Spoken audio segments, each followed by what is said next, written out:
వాళ్ళు సిద్ధం కావాలి కానీ నేను సిద్ధం కావాల్సిన అవసరం నాకు లేదు. చంద్రబాబు నాయుడు కన్నా నేనే సీనియర్ని, ఆ మాత్రం వస్తే పార్టీలో నేనే సీనియర్ని, నేను సిద్ధం అవుతాను, ఖచ్చితంగా నేను రాజమండ్రి రోడ్ నుంచి పోటీ చేసి తీర్తానని ఆయన చెప్తున్నారు. అంటే సీనియర్లు ఏదైతే రాజా గారు ఉన్నారో, ఎరపతినేని గారు ఉన్నారు, కొంతమంది సీనియర్లు ఉన్నారు,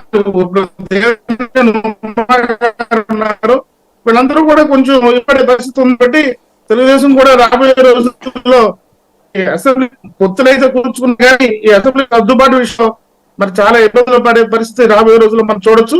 ఇప్పుడు తర్వాత మరి ఇప్పుడు మనం చూస్తే జనసేన 4 స్థానాలు ప్రకటించడం జరిగినట్టయింది. ఎందుకంటే ఆయన రాజమండ్రి రోడ్లో దుర్గేష్ గారు బహిరంగాన్ని చెప్పారు ఈ సీట్ నాది అని.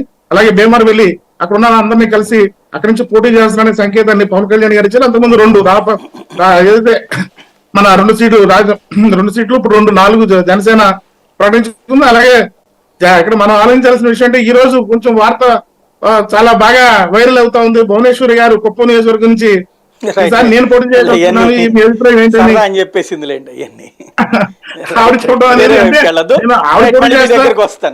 చంద్రబాబు నాయుడు గారు పోటీ చేస్తున్నారు. ఆయన కూడా 4 సీట్లు ప్రకటించుకున్నారు, మంగళగిరి, కుప్పం, అలాగే ఆయన ఇంతకుముందు ప్రకటించిన 2, చెరో 4 ఇప్పుడు అధికారికంగా ప్రకటించినప్పుడు ప్రకటించారు. పార్థసారథి గారిది కూడా ఆయన ఇన్ఛార్జ్ గా ప్రకటించారు, ఇంకా అభ్యర్థిగా అధికారికంగా ప్రకటించలేదు, ఇన్ఛార్జ్ గా ప్రకటించారు.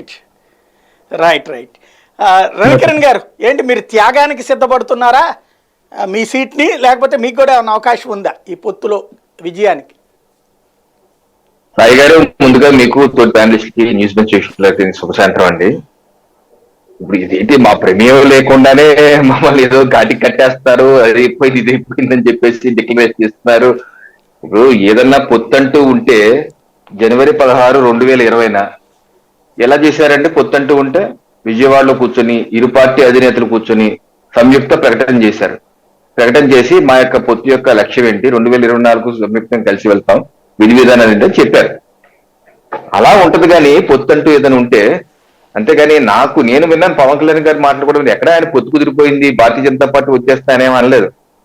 తెలుగుదేశం జనసేన ఏదైతే కుటుంబందో దానికి భారతీయ జనతా పార్టీ ఆశీస్సులు కావాలని చెప్పి కోరుతున్నాము, అధిష్టానాన్ని బీజేపీ అధిష్టానాన్ని నేను అడుగుతున్నాను. ఈ మాట వారు గత 2 సంవత్సరాలకి ఈ పనే చేస్తున్నారని చెప్పి గత వారు ప్రెస్ మీట్ లో చెప్పారు, నేను చెప్తాం కాదు.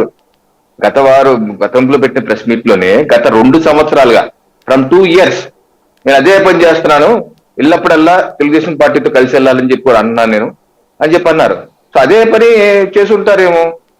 ఏదన్నా పొత్తంటూ ఏంటూ ఉంటే మా అధిష్టానం లేకపోతే ఆ పార్టీల అధిష్టానం 2 పార్టీలు 3 పార్టీలు కూర్చుని అనౌన్స్ చేస్తాయి. కానీ ఇలా గతంలో కూడా మీకు ఒకసారి గుర్తుంటే 3-4 నెలల క్రితంలో కూడా పవన్ కళ్యాణ్ గారు ఇలాగే